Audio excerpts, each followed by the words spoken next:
Good morning. എല്ലാവർക്കും സുഖമാണോ? ഇവിടെ 2 ദിവസമായിട്ട് വെയിലില്ല, നല്ല മഴയുടെ ലക്ഷണങ്ങൾ തന്നെയാണ്. അതുകൊണ്ട് രാവിലെ നടക്കാൻ പോകുമ്പോൾ നല്ല സുഖമാണ് കേട്ടോ.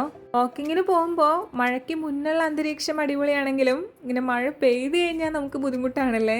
അപ്പം ഞങ്ങൾ കുറേ നേരം ഇങ്ങനെ വെയിറ്റിംഗ് ഷെഡിൽ കയറിയിരുന്ന് മഴയൊക്കെ ഒന്ന് ഒതുങ്ങിയപ്പോഴാണ് തിരിച്ച് വീട്ടിലോട്ട് പോയത്. ഇന്നാണെങ്കിൽ നടത്തം കഴിഞ്ഞ് തിരിച്ചെത്താനായിട്ട് എനിക്കൊരു കുറച്ച് ധൃതി ഉണ്ടായിരുന്നു. വേറൊന്നുമല്ല, ഞാൻ അരച്ചു വെച്ച മാവിൻ്റെ അവസ്ഥ എന്തായി, അത് പൊന്തി കിട്ടിയോ എന്നൊക്കെ അറിയണമല്ലോ. കഴിഞ്ഞ തവണ നമ്മൾ ആദ്യമായിട്ട് മാവ് അരച്ച് വെച്ചത് എൻ്റെ ഒരു കൂട്ടുകാരിയുടെ ഹെൽപ്പോട് കൂടിയാണ്. പക്ഷേ ഇത് ആരുടെയും ഹെൽപ്പില്ലാതെ അവൾ കാണിച്ചെന്ന പോലെ ഞാൻ ചെയ്തു നോക്കിയതാണ് ഇപ്രാവശ്യം. അപ്പോൾ ഇപ്രാവശ്യം ഇങ്ങനെ വന്നപ്പോഴാണ് ശരിക്കും ഞാൻ ആ ഒരു കംപ്ലീറ്റ് സാറ്റിസ്ഫാക്ഷനിലെത്തിയത് കേട്ടോ.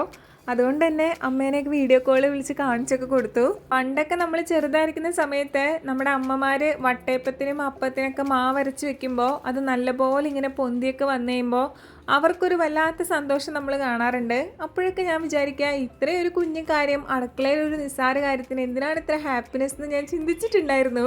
പക്ഷെ ഇപ്പം ആലോചിക്കുമ്പോൾ നമ്മൾ 90s കിഡ്സൊക്കെ അത്തരത്തിലുള്ള ഹാപ്പിനെസ്സിനൊക്കെ ഇപ്പോൾ കുറച്ച് ഇമ്പോർട്ടൻസ് കൊടുത്തു തുടങ്ങിയല്ലേ.